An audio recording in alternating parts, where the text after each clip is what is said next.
Bismillahirrahmanirrahim. Assalamualaikum warahmatullahi wabarakatuh.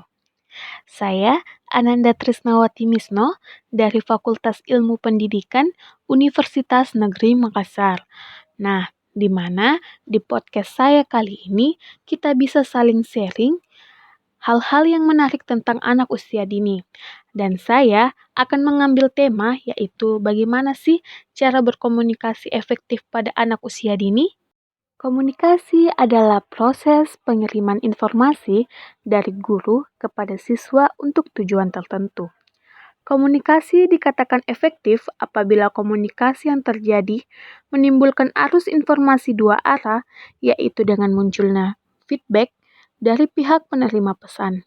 Tujuan pendidikan akan tercapai jika prosesnya komunikasi pembelajaran dapat dimaknai sebagai interaksi antara guru dengan siswa yang dilakukan secara sengaja dan terencana.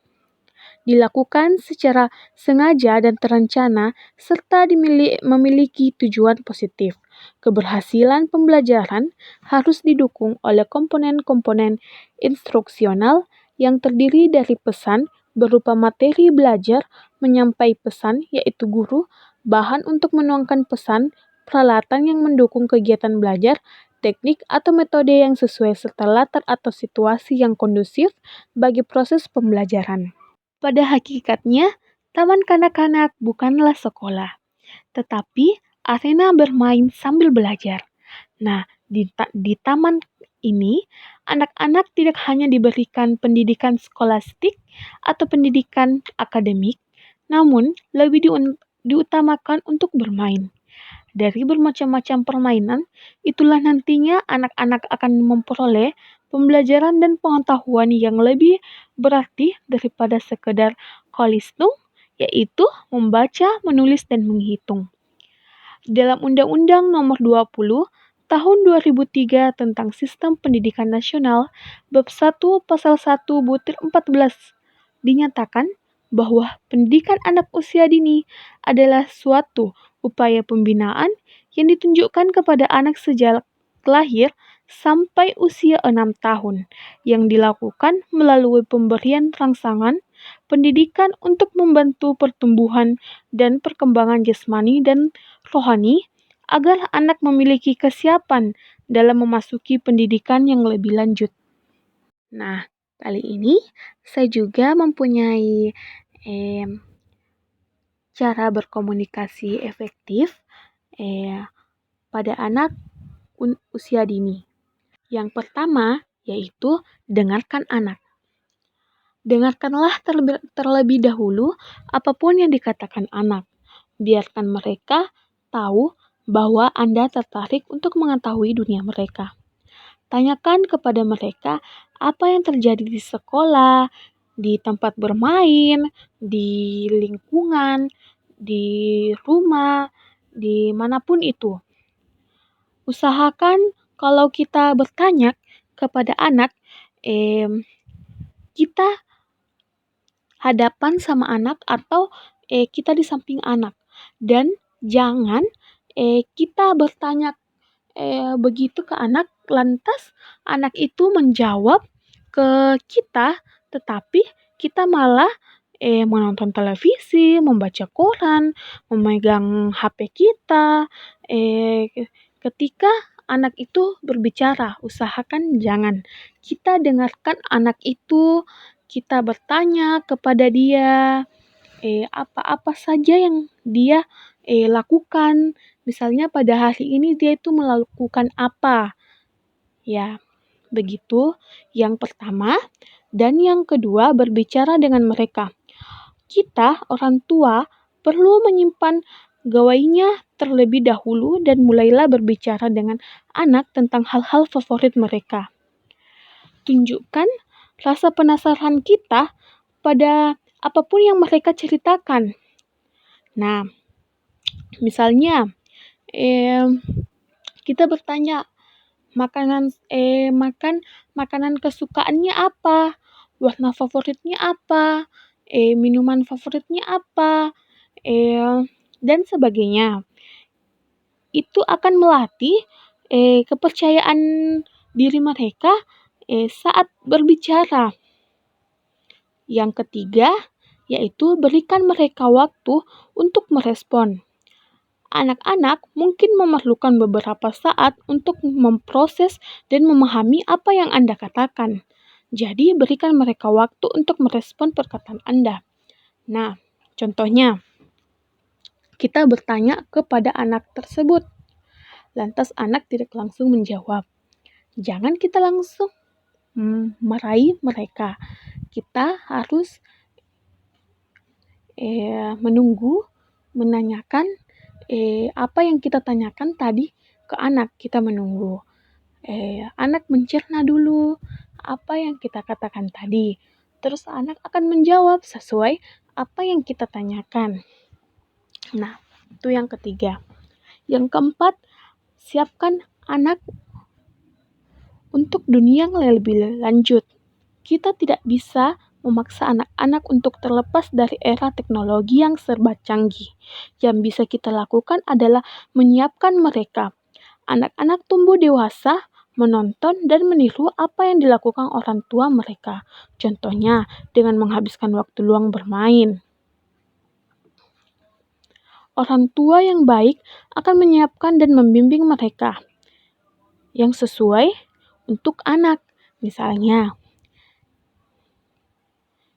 kita mengajarkan anak yang hal-hal yang positif. Kita boleh menontonkan anak atau kita memberi anak HP, tetapi dengan syarat kita harus memberikan tontonan-tontonan yang positif untuk anak. Jangan yang negatif, supaya anak bisa mempelajarinya, bisa terbiasa. Misalnya kita lagu-lagu anak yang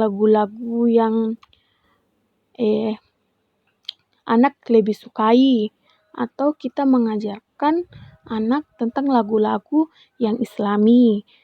Anak kalau kita mengulang-mengulang itu, anak akan lebih paham dan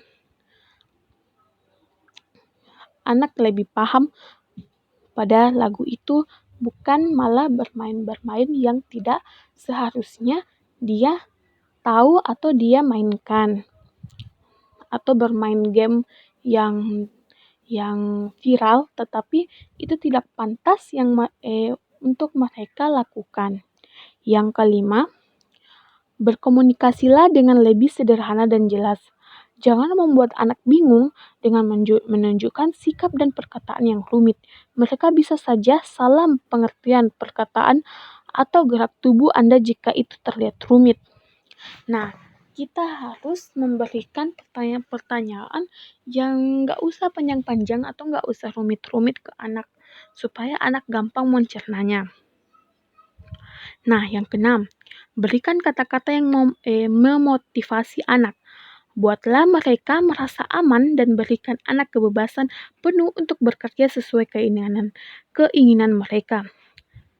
Teruslah kita memotivasi apapun hal baik mereka hal-hal yang mereka lakukan. Misalnya, dia menggambar. Kita harus memuji apa yang dia gambar. Misalnya, wow, mobil yang kamu gambar itu sangatlah bagus. Kita harus memberi jempol, atau biasa juga guru memberikan bintang ke anak.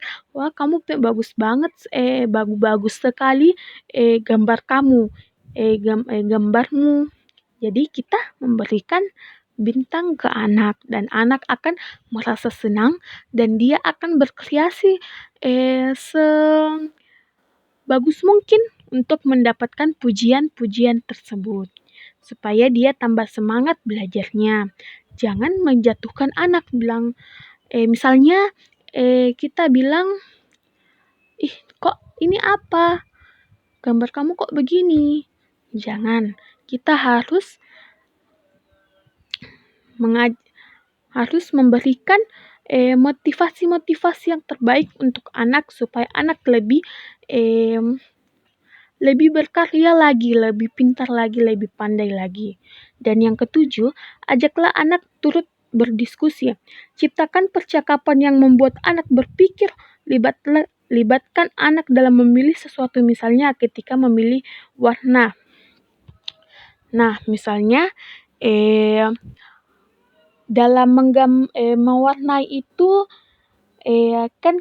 kan anak sudah tahu ataupun juga biasa anak belum paham gambar pohon. Kita juga harus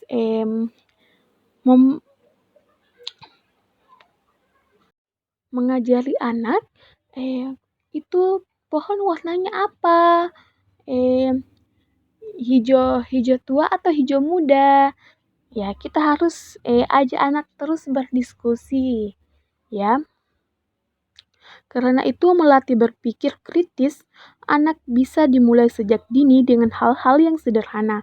Jadi, kita dimanapun itu, atau sambil kita mengajar anak, kita harus ajak anak itu berdiskusi, bertanya-tanya, ya. Dan karena itu bisa melatih berpikir kritis pada anak usia dini dalam hal yang sederhana.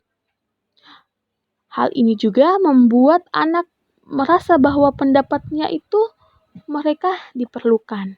Ya, mungkin itulah tadi dari saya. Kurang dan lebihnya mohon dimaafkan. Assalamualaikum warahmatullahi wabarakatuh.